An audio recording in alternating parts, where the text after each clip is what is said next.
پہلے تو میں نے مسلمانوں کے اخلاق سنے تھے، اب تو میں نے دیکھ بھی لیے، پر یہ بتا جب 12,000 آیا تھا جان کیوں نہیں چھڑائی؟ تو حضرت چارہ کاٹتے کاٹتے رو پڑے، فرمانے لگے تو نہیں نہ جانتا یہ بیٹیاں سانجھی ہوتی ہیں، پتہ نہیں نا؟ میرے رسول پاک نے تو حاتم تائی کی بیٹی کے سر پہ کپڑا رکھ کے کہا تھا بیٹیاں برابر ہوتی ہیں، تو یہ نہیں پتا جب اس کی 6 بیٹیوں کی شادی ہوئی ہے میرے اندر روحانیت کتنی بڑی ہے۔ فرمایا پھر 12,000 آیا ہے تو 2-4 بچیاں پھر گئی ہیں، تجھے نہیں پتا میں اندر سے راضی کتنا ہوں، میں تیری نوکری کرتا رہوں گا، پتہ نہیں اللہ کتنی بیٹیوں کو بیاہ دے گا۔ اتنا رویا وہ عیسائی کے پیروں میں بیٹھ گیا، کہنے لگا بابا میں نے تیری مخالفت کی ہے پر تیرے قریب آ کے پتہ چلا ہے کہ تو بہت اونچے اخلاق کا مالک ہے، اور اگر تیرا یہ مقام ہے تو تجھے اخلاق سکھانے والے محمد عربی کی شان کتنی ہوگی۔ ظالم کی بولیے جاتے نہیں لوگ جھوٹے گواہ بن کے، وکیل صاحب کو نہیں پتا ہوتا کہ یہ بندہ مجرم ہے جو میرے پاس آیا، کیا مجرموں کے وکیل نہیں ہوتے؟ بولے تو اس کو پتہ نہیں ہوتا وکیل صاحب کو کہ یہ صاحب مجرم ہے، میرے پاس مقدمہ لے کے آئے، اور اگر بے ادبی نہ ہو جائے تو میرا خیال ہے قاضی عدالت کو بھی پتا ہوتا ہے کہ مجرم کون ہے اور مظلوم۔ میرے نبی پاک صلی اللہ علیہ وسلم نے اس قدر زیادہ سختی فرمائی اس مسئلے میں، فرمایا جس کو پتا تھا کہ فلاں آدمی ظالم ہے، ظلم کر رہا، پھر وہ ظالم کا گواہ بنا یا اس نے ظالم کی مدد کی، کتنی کی؟ شارحین لکھتے ہیں چاہے اس نے ایک جملہ بول کے کی، چاہے ایک، سارے بولیے، چاہے ایک غریب کو اس نے ظلم کیا تو کہتے ہیں علاج یہ سی، چاہے ایک جملہ بول کے کی، شارحین اس حدیث کی شرح میں لکھتے ہیں ایک جملہ بول کے چاہے مدد کی، جس بندے نے کسی ظالم کی مدد کی کسی مقدمے میں یا کسی صورت میں اور اسے پتا تھا یہ ظالم ہے، میرے نبی پاک صلی اللہ تعالی علیہ وسلم فرماتے ہیں اگر اس نے مدد کی، ابھی ظالم کی بات نہیں ہو رہی، ظالم کے مددگار کی بات ہو رہی، اگر کسی نے ظالم کی مدد کی تو حضور فرماتے ہیں خدا بھی اس سے بری و ذمہ ہے، رسول بھی اس سے بری و ذمہ ہے۔ سنبھال کے رکھے اپنی نمازیں، قربانیاں، حج، زکوٰۃ سنبھال کے رکھے۔ اگر ظالموں کا مددگار ہے، الیکشن آ لینے دے، آپ کو نظر آ جائے گا کون کون ظالموں کا مددگار ہے، نظر آ جائے گا۔ اپنی جیب سے لوگ پیسے دے کے ظالموں کی مدد کریں گے، ان کے فلیکس چھپوائیں گے، بورڈ لگوائیں گے، جیبوں سے پیسے دے کے۔ ہم نے خود آگ لگائی ہے چمن میں اپنے، بے سبب گردشی ایام کو الزام نہ دو، ہم نے خود نور کا ظلمت سے کیا ہے سودا، کر کے توہین سحر شام کو الزام نہ دو۔ ظالموں کے مددگار میدان میں آ گئے، یہ چھوٹا لفظ نہیں، میرے حبیب پاک صلی اللہ علیہ وسلم نے فرمایا جو ظالم کا مددگار ہے سن لے جو سجن کے ساتھ کچہری جاتا ہے، وہ یاد رکھے جو دوست کا گواہ بنتا ہے، وہ یاد رکھے جو کہتا ہے میں مانگی گیا تھا، مجھے بلایا گیا تھا قبضہ چھڑانے کے لیے کسی غریب بیوہ کی جائیداد پہ، وہ سن لے تو مدد کر کے نہیں آیا، تو خدا کے ذمے سے نکل گیا ہے۔ رسول پاک نے فرمایا تیرا میرا تعلق ختم ہو گیا، تو ظالم کا مددگار ہو گیا، پھر تو کہتا میں بے چین ہوں، میں بے قرار ہوں، میں آزمائش کا شکار ہوں، پلٹ کے دیکھ تو صحیح تیرا گناہ کتنا بڑا ہے۔ میرے نبی پاک صلی اللہ علیہ وسلم کا ایک اور فرمان سن لیں، ابن ماجہ ابو داؤد میں موجود ہے، اس حدیث کو آپ نے یاد کر لینا ہے، کر لیں گے انشاءاللہ، سارے کہیے انشاءاللہ، کر لیں گے یاد۔ حضور صلی اللہ علیہ وسلم نے فرمایا اگر تو ظالم کی مدد کرے گا نا، یہ لفظ دل کی تختی پہ لکھ لینا، یہ مکافات عمل ہے، مکافات عمل دنیا، ادھر کرو گے تو ادھر بھرو گے۔ فرمایا اگر تو کسی ظالم کی مدد کرے گا، سن لے حضور کا فرمان ہے، اگر تو ابن ماجہ ابو داؤد سیاہ میں موجود ہے، فرمایا اگر تو کسی ظالم کی مدد کرے گا تو رب تعالیٰ مرنے سے پہلے تیرے اوپر بھی ظالم کو مسلط کر دے گا،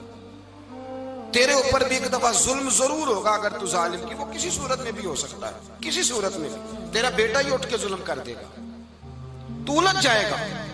کسی نہ کسی جگہ تیرے لیے تباہی کا سامان ہوگا، تیرے اوپر ظلم ہوگا، اس لیے کہ تو ظالموں کا مددگار ہے۔ چاہیے یہ تھا کہ تو مظلوم کی مدد کرتا، انسانی ایمانی یقین کا فریضہ سر انجام دیتا، تو ظالموں کا مددگار ہو گیا۔ ٹٹول کے دیکھ لیں، رزلٹ نکال کے دیکھ لیں، ہمارے زمانے میں ظالموں کے مددگار زیادہ ہیں، اتنی لمبی زبانیں نکال کے ظالموں کی مدد کرتے ہیں، بڑے بڑے کالم نویس اللہ نے انہیں قدرت دی لکھنے کی، تو اپنا قلم ظالموں کی مدد میں خرچ کرتے ہیں۔ وہ لوگ جن کو اللہ تبارک و تعالیٰ نے قدرت دی، ہمت دی، طاقت دی، کچھ لوگ ان کے حلقہ احباب میں، وہ اپنے لوگوں کو استعمال کر کے ظالموں کی مدد کرتے ہیں، ظالموں کی مدد کرتے ہیں۔ میرے نبی کریم سید عالم نور مجسم صلی اللہ علیہ وسلم نے فرمایا، اگر تو نے ظالم کی مدد کی تو جب تک تو توبہ نہیں کرے گا رب تجھ سے ناراض ہی رہے گا۔ اللہ تجھ سے، او بھائی جس سے رب بھی ناراض ہو گیا، نہ کھانا نہ پینا نہ سونا نہ جاگنا نہ نیند، پھر تیری ہر چیز تیرے لیے آزمائش ہو جائے گی، پھر تیرا سایہ بھی تیرے لیے خوف کا سامان بنے گا، پھر زندگی جیتی جاگتی لاش بن جائے گی، تو اپنے کندھوں پر اپنی میت اٹھائے پھرے گا جب تو ظالم کا مددگار ہوگا۔ اور نبی پاک صلی اللہ علیہ وسلم نے فرمایا، ظالموں کا مددگار بھی ظالم ہوتا ہے، ظالموں کا مددگار بھی، سارے بولے ظالموں کا مددگار بھی نہیں، کو نہیں، آپ سارے نہیں بولے، ایک دفعہ بولے ظالموں کا مددگار بھی، پکی بات ہے، ظالموں کا مددگار بھی۔ اللہ اکبر، جس کا یارانہ ہو، جس کا دوستانہ ہو، جو کہے میں نے نا اس کو اوکھے ویلے کے لیے ظالم کو یاد رکھا ہوا ہے۔ کبھی مشکل میں رکھے نہیں ہوئے لوگوں نے ظالم دوست، کہتے میں نے رکھے ہوئے ہیں، بلکہ ہمارے دیہات میں تو کہتے ہیں میں نے بازو بنائے ہوئے ہیں۔ کس کو بازو بنا لیا؟ ظالم بھی کبھی بازو ہوتا ہے، جو ظلم کی تلوار لیے میدان میں کھڑا ہے۔ قارون، حامان، فرعون، نمرود کا حال نہیں لوگوں نے دیکھا؟ اپنے زمانے میں آپ نے کتنے لوگ نہیں دیکھے جن کے سائے سے، آواز سے لوگ کانپتے تھے؟ پھر پولیس کی گاڑیوں میں وہ اس طرح مردہ پڑے کہ دنیا نے تماشا دیکھا ان کا۔ یہ رنگ ہم نے دیکھے نہیں اپنے آنکھوں سے۔ فرمایا ظالم کا مددگار بھی، جو کار میں بٹھا کے لے کے گیا وہ بھی ظالم، جس نے چائے پلائی وہ بھی، جس شخص نے کھانا کھلایا وہ بھی، جو کچہری تک ساتھ گیا وہ بھی، جس نے فلیکس کے نیچے، بڑے شرابی کے نیچے چھوٹی اپنی فوٹو لگائی وہ بھی، جو ووٹ کی پرچی ڈالنے گیا وہ بھی۔ کہہ دینا باہر نکل کے کہ حضرت صاحب نے سیاسی تقریر کی ہے، کہہ دینا، پر بات تو سچی ہے نا۔ خوگرے حمد سے تھوڑا سا گلا بھی سن لے،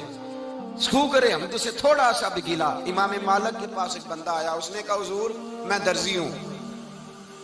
ایک ظالم بادشاہ مجھ سے کپڑے سلواتا ہے، میں تو ظالموں کا مددگار نہیں نا۔ ایک ظالم بادشاہ مجھ سے، حضور میں تو مددگار نہیں نا ظالموں کا، جو فرمایا ظالموں کا مددگار بھی ظالم ہوتا ہے، تو کپڑے لے کے آتا ہے میں سی کے دے دیتا ہوں، ذمہ داری نہیں۔ یہ ایک آدمی دکاندار ہے، اس سے کوئی بندہ چیز خریدنے آئے گا تو تھوڑی کہے گا میں نے نہیں دینی،